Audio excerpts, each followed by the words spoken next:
Ready to laser focus your Kvcore email marketing and connect with your leads on a whole new level. First, log into your Kvcore platform and navigate to the Marketing tab on the left-hand side of your screen. This is where the magic begins. Now, within the Marketing tab, look for Marketing Autopilot and click on that from here.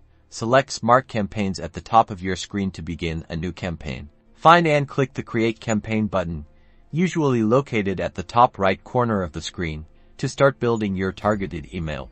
Next, give your campaign a descriptive name so you can easily identify it later. For example, First Time Home Beer Campaign.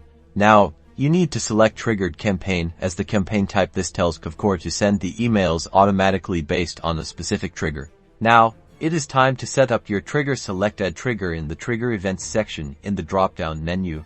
Look for and select hashtag added. In the pop-up box, enter the exact hashtag you want to target. Make sure you spell it correctly. This is where you craft your email.